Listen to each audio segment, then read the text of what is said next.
Okay, I'm gonna unload a ton of information in this video, but I'm gonna add timestamps so you can find whatever piece you're looking for. There's a lot, but first things first. Every single time I watch a food photography tutorial here on YouTube, let me clear this out. Everyone's always talking about you need a 85mm 1.4 or the 35 1.2 or the 100mm macro. That's it. That's the best lens for food photography. I'm gonna be real with you. I've shot thousands of food photos for real clients using two lenses. The 24 to 70, the 70 to 200, and the 24 to 105, three lenses. Yes, the 85mm 1.4 can give you that creamy background and compression, and of course, it looks beautiful. But in my photography course, I recommend shooting food at f4, f8, even f11. You want more of that plate to be in focus, not just a little leaf for the garnish. So don't be fooled into thinking that you need a 1.2 or 1.4. Expensive gear doesn't always equal better quality photos.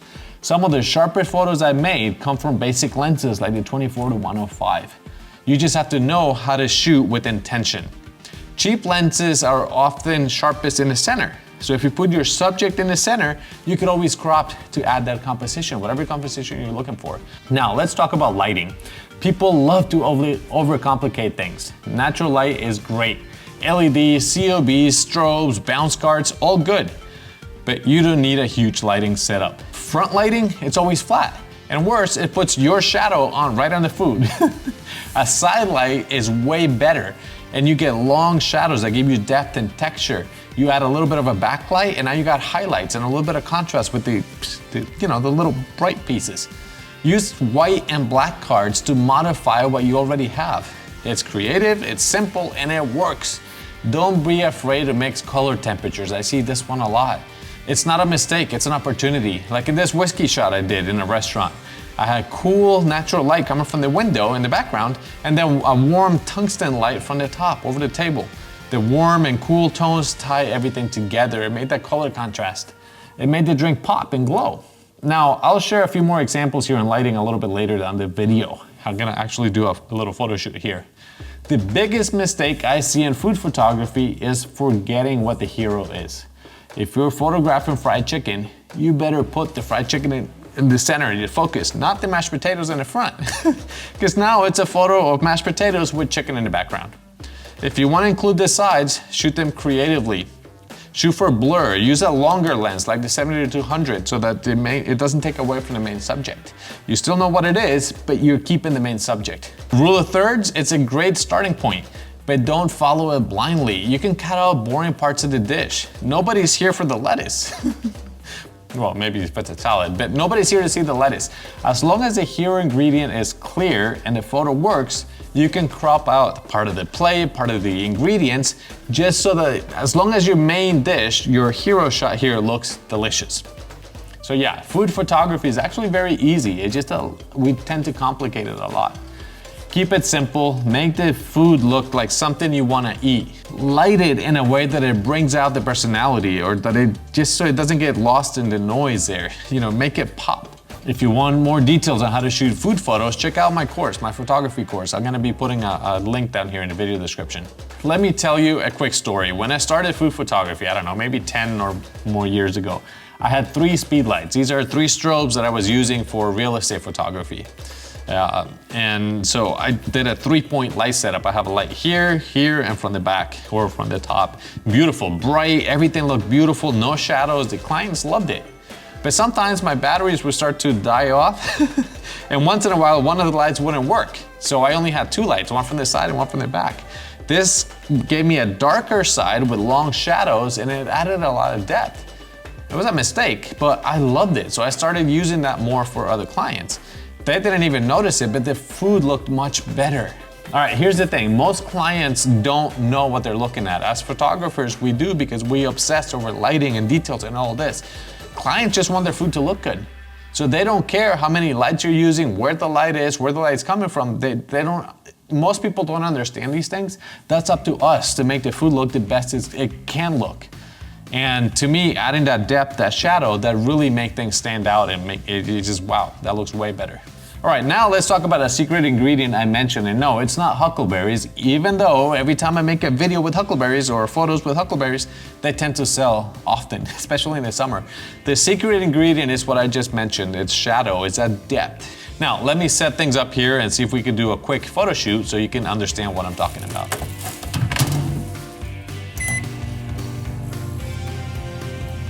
Okay, so here we have it. It's dark. I'm only gonna be using this window light for a couple of shots. Then I'm gonna use an LED light or two, which we have right here. Then we're gonna switch to the COB light. And then we're gonna go over to the strobe. But first, I need to go prepare that food.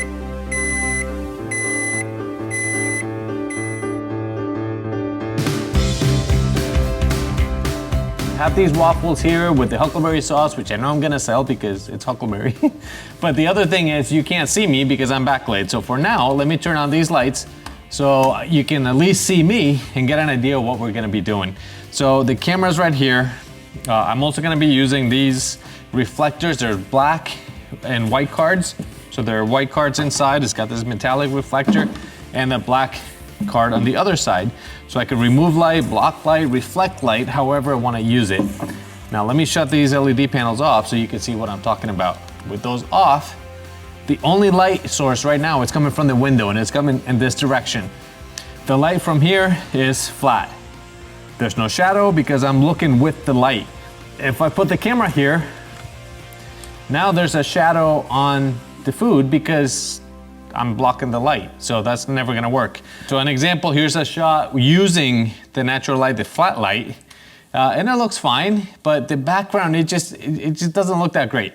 So what I'm going to do is put the camera on an angle like this, and now I can focus on the food, and because I'm only using natural light, my shutter speed is very slow, so I'm gonna need a tripod. Now this is a shot here, no reflector, no nothing. This is literally just the food as it is, which actually looks really good. All right, now let me use the bounce cards to reflect some light right onto that waffle. And you can see with before and after what a difference the bounce cards made. So that is an example using only window light and some bounce cards to reflect the light. And like I said, I do have a 5-in-1 modifier. If the light coming from outside was bright sunny, then I can use the diffuser, the diffusion panel to soften that light. But since it's overcast, then it doesn't matter. I didn't need it. Now let's switch things around a little bit and give you an example with the LED panels.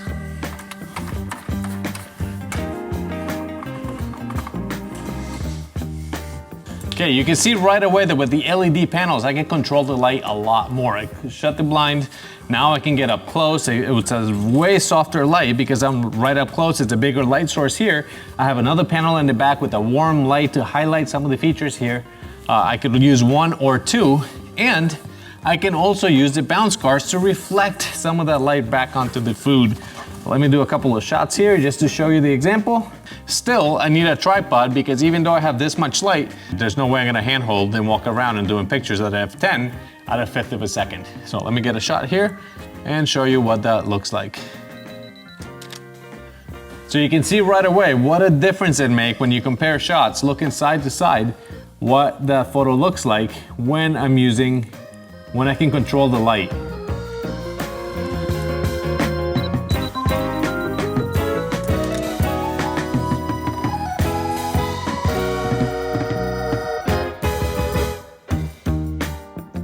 Now we're gonna switch to the COB Light, which is, where'd it go? I thought I had it right here. There we go, whoa. Okay, now I have the COB Light over there in front of me and it's a 10%, so it's very dim. Let me go even lower and you see what a difference it makes. So here on the food, I have the main window light coming from this direction. Again, I'm in the same angle with the picture camera, and the COB Light coming from behind to get this edge here, a little fill, and brighten it up a little bit. So let me do a shot. Again, this time we're not using the reflectors. This is literally just the COB Light and the window light. Take a shot, perfect. You get more shadow, you get a different shadow because of the angle of that light, And if I make it brighter, another shot, you can just see that there's different shadows on the plate, and I'm not a big fan of that. That's why I like using a softbox. So let me go get that. Okay, now the softbox, the big diffuser is right here next to you, but this is gonna change the quality of the light. But I like it here from the side and from the back because it is gonna fill that shadow. It's still gonna have a little bit of shadow here in the front, and I need to move all this, but I think it's going to make it look much better. Let me move you. Okay, now I have window light from this direction, that light coming from that direction. There's a little bit of a shadow here in the front, but actually looks really good. And that's the main thing, is to find those shadows and leave that detail where you think it looks best.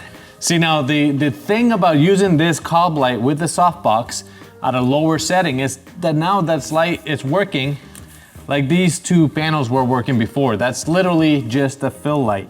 I can make it brighter, and now I'm using this window light as a fill light.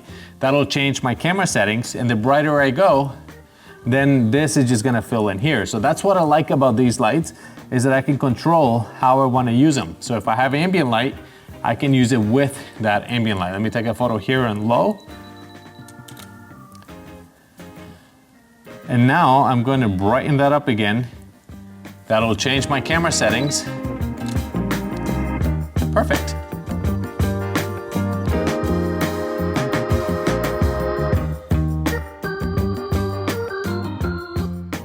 Now, I'm using the window light as fill light. I can use the cards, and that's just gonna fill in more light on the sides and wherever I need it, or remove some of that light if I want that high contrast photo that gives it that grungy look. That's awesome. Perfect. And that's just using this to remove light from the background. I think I'm very bright here. All right, so we did panel lights, COB light. Let's go on to this strobe light and see how that does. Okay, so now I'm using a strobe light that you see right here. It's diffused. That is actually the newer Q6, so it's a very powerful strobe light. And I have the LED panels in the window, and I wanna show you what this looks like. If I take a photo now, it's gonna block out completely any other light. I'm at f11, ISO 100, 200th of a second. Just a strobe. Perfect. It's like the other lights don't even exist. The only light here in the photo, it's coming from this strobe. You can see that the shadows here are not even full. There's nothing, and I love that because it gives me more control. If I wanted to, I can go here and I can take the power down all the way to 256. Take a photo. Now what's happening is I get the window light, and then the strobe is literally just filling in the light.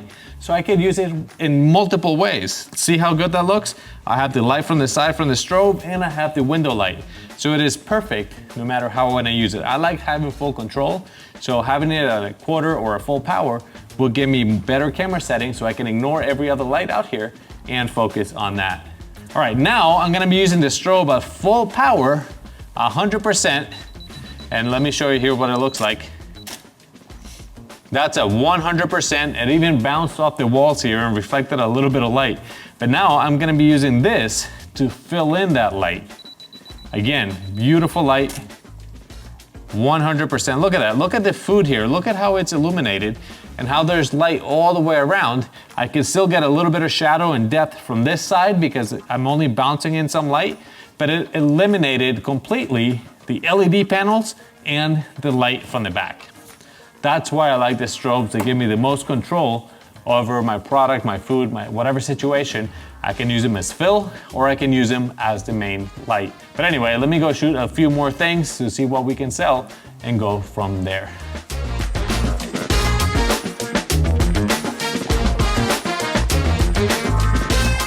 Now, what happens if you don't have any extra lights? Well, you find a window.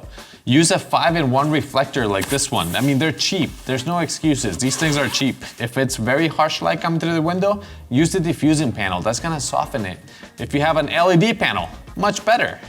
Now what you see is what you get. So you can control the light. You can use them as fill light or as your main light. A COB light, perfect for backlight because it's punchier. You can add a modifier and now it's your main light. Or you can use it as ambient light combined with the natural light. My all-time favorite light will be and has always been this strobe because it gives me a lot more control. You can set it at high power and now you can black out every other light. You're not gonna see the lights or the window light, nothing, it's just blacked out. Or you could use it in a lower setting and use it as fill light, or use the ambient light as fill light and this strobe as your main key light. The point is the strobe gives me the most control and the most options. So if I had to choose one light to take to a photo shoot, it would be a strobe. One light stand, a modifier, a large softbox like this one I'm using right here, and that's pretty much all I take. Anyway, thanks so much for watching. Remember to keep it simple out there, and don't forget to like and subscribe. I'll see you guys in the next video.